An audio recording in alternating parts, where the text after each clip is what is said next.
Well, I, for one, am really excited about our first show of the season, which is The Kite Runner. And I know you just had the opportunity to direct the world premiere of The Kite Runner at San Jose Repertory Theater in California. What was this like, taking an internationally best-selling novel and bringing it to life on the stage? Well, first of all, it was scary, which was one of the reasons that I wanted to do it. When they asked me about a year ago, would you like to direct the world premiere of The Kite Runner, which is probably the most, after Harry Potter, probably the most read book of the last decade, and put it on stage with a playwright named Matthew Spangler.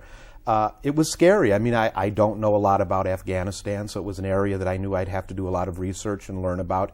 I knew that people would have big expectations because people love that story and love that very, very moving book. And I knew that I'd be working directly with the novelist Khaled Hosseini, which was very exciting. At the time, it was very difficult to get the rights to do it as a play because the movie had just come out or was about to come out. And they only had the rights to do it in San Jose, where those who've read the book know a lot of the story takes place in that area, and the author lives there. But since then, we've negotiated so that now we can bring the production and bring the play here to open our season in Tucson. It's been an exciting journey.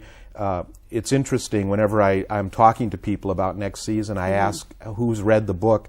I would say at least 2/3 to 3/4 of the people raise their hands, and they have such a personal connection with the powerful story and the powerful themes that are contained in it. Well, I've really been wondering what people say when you let them know that Arizona Theater Company is producing The Kite Runner. I know personally people have just been very excited about this undertaking. Well, mostly they say, how are you going to do it? I mean, when you're asked to do The Kite Runner, the first thing you think is, well, you can't fly a kite inside. so there you go. And it's a big story. It's an epic story. It takes place over 30 years in 3 countries and 2 continents. It deals with Afghanistan and Pakistan and here in the United States. But it's a very personal journey, and I think one of the reasons that the book has struck such a chord is that it's a story about redemption.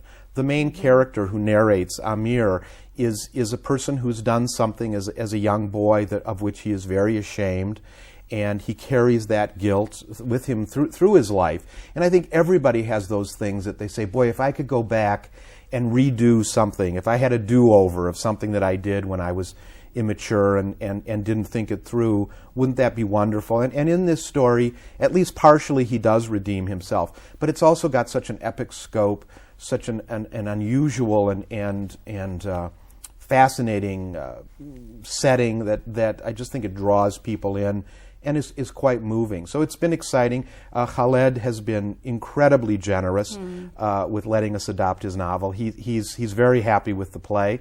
And in fact, opening night in San Jose, I was sitting next to Khaled and his wife, and at the end of the play, I turned to them and they were both crying, and I thought it was quite touching for me.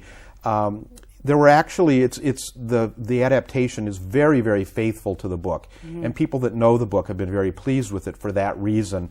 But there are a few little changes along the way that were actually things that Khaled said to us.